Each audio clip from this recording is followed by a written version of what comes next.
आज हम करेंगे एक अपना अलग लेवल का टेस्ट हिंदी का, जिसके अंदर शामिल हैं 25 क्वेश्चन टॉप, जो कि लिए गए हैं सारे के सारे प्रीवियस ईयर से। जैसा कि आपको पता है कि आपका पैट का एग्ज़ाम होने वाला है और बहुत जल्द ही यूपी पीसीएल का जो एग्ज़ाम है वो भी होगा अक्टूबर के आसपास।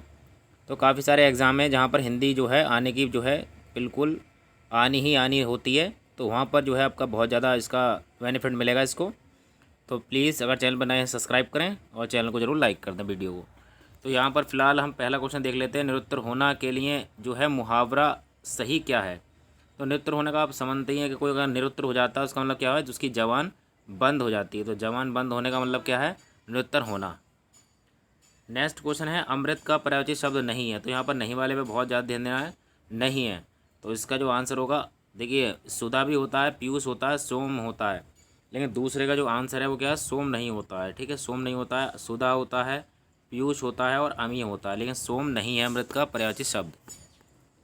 क्वेश्चन नंबर थर्ड है, क्वेश्चन नंबर उपसर्ग युक्त शब्द नहीं, यानी जिसके अंदर उपसर्ग नहीं लगा हुआ है। तो देखते हैं जैसे बिल्कुल।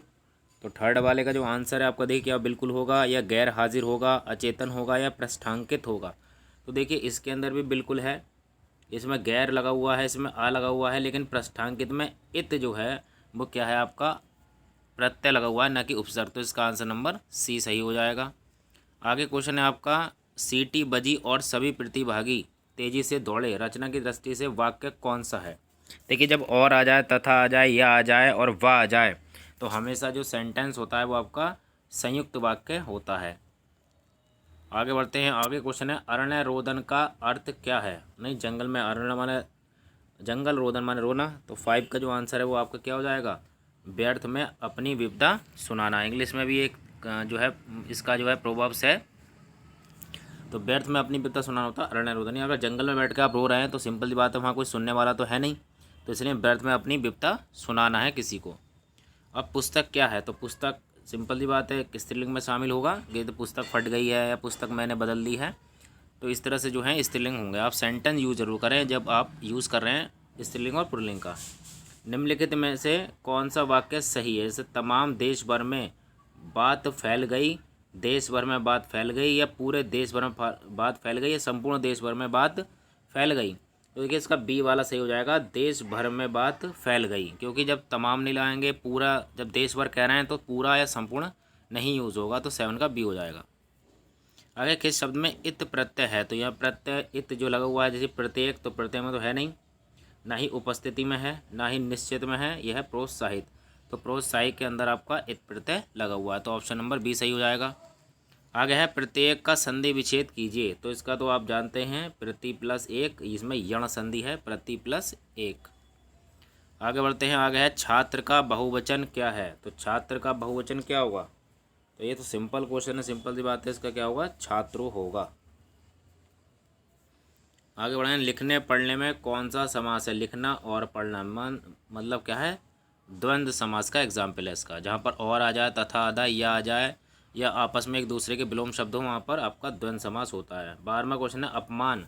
तो अपमान में उपसर्ग कौन सा लगा हुआ है। सिंपल सी बात है, इसमें अप जो है प्रत्यय लगा हुआ है। ठीक है, इस तरह दुर्वस्था, इसमें क्या लगा हुआ है आपका, तो आपका जो है 13 वाले का जो आंसर है बी हो जाएगा। इसमें दुर जो है प्रत्यय लगा हुआ है, सॉरी उपसर्ग लगा हुआ है इसके अंदर। ठीक है, उपसर्ग चुनना उसके अंदर। देखिए मैंने गलत तो नहीं बता दिया, एक मिनट रुक जाइए। हाँ, अपमान में ठीक है, अपमान में सही है। आगे बढ़ते हैं। आगे क्वेश्चन है पराजय। अब पराजय में कौन सा जो है आपका उपसर्ग लगा हुआ है, वो आपका बताइए। 14 नंबर का आंसर है सी, यानी कि इसके अंदर परा जो है उपसर्ग लगा हुआ है। दीर्घ समास का एग्जाम्पल क्या है। तो माता और जो पिता है, सॉरी माता और पिता तो द्वंद्व समास का हो गया। इसका आंसर हुआ आपका नवग्रह, नवग्रह जो उनको द्विगु समास में आएगा। ठीक है, यथाशक्ति में देखा जाए तो यथा आ जाए, यथा अनु आ प्रतिभर, यथा यावत भर जो हैं ये सारे सारे इससे स्टार्ट हों, वो आपका अव्ययभाज्य समास होता है। तो यथाशक्ति में अव्यय समास है। पीताम्बर, पीला है जिसका अंबर, अर्थात कृष्ण भगवान के लिए यूज़ होगा। तो आप इसमें बहुब्रहवी या फिर लगा सकते हैं आपका समास या कर्मधारय, और माता और पिता में आपका द्वंद्व समास होगा। आगे हिंदी किस लिपि में लिखी जाती है। तो देवनागरी में लिखी जाती है। पंजाबी जो होती है वो गुरुमुखी में लिखी जाती है। सर्वनाम के कितने बोध होते हैं। तो सर्वनाम के 6 भेद होते हैं, याद रखना है। आगे आकाश पाताल के बीच लगने वाला चिन्ह है, तो ये आकाश पाताल के बीच में क्या लगेगा, योजक चिन्ह लगेगा, जिसको ऐसे डैश कहते हैं, आकाश पाताल। आगे है 19, यह नई साड़ी है, वाक्य में नई क्या है, तो नई जो है सिंपल सी बात है, विशेषता बता रहा है साड़ी की, तो ये विशेषण हो जाएगा। आगे बढ़ते हैं, आगे क्वेश्चन है, नीचे दिए गए विकल्पों में से तत्सम शब्द का चयन कीजिए। तो तत्सम जो है शब्द, जो कि संस्कृत शब्द होते हैं, वो आम्र है, ठीक है, आम्र जो है वो तत्सम शब्द है। ऐसे ही मृगधर का पर्यायवाची शब्द है, तो मृगधर किसे कहते हैं, मृगधर जो है वो सिंह को कहा जाता है, मृगधर। और जो शशिधर है वो आपका शिव भगवान को कहा जाता है। ऐसी है। अगला क्वेश्चन है, खिली हुई हवा फिरकी सी आई और चली गई, पंक्ति में अलंकार कौन सा है, तो यहाँ पर सा सी आ जाए, यहाँ पकड़ लें आप, जहाँ पर सा सी जो आ जाए वहाँ पर आपका उपमा अलंकार है, सा सी से ये सब उपमा अलंकार के एग्जाम्पल हैं। अगला क्वेश्चन है 23, पापी मनुज भी आज मुख से राम राम निकाले, इस वाक्य में अलंकार कौन सा है, तो 23 का आंसर आपका हो जाएगा विभावना, यानी कि जहाँ पर बिना भावना के काम हो, यानी कि जो अपोजिट भी है, यानी पापी तो मनुष्य हैं लेकिन वो फिर राम राम निकाल रहे हैं, यानी कि एक वाक्य दूसरे वाक्य का उल्टा अर्थ देता है, वहाँ पर आपका विभावना अलंकार होता है।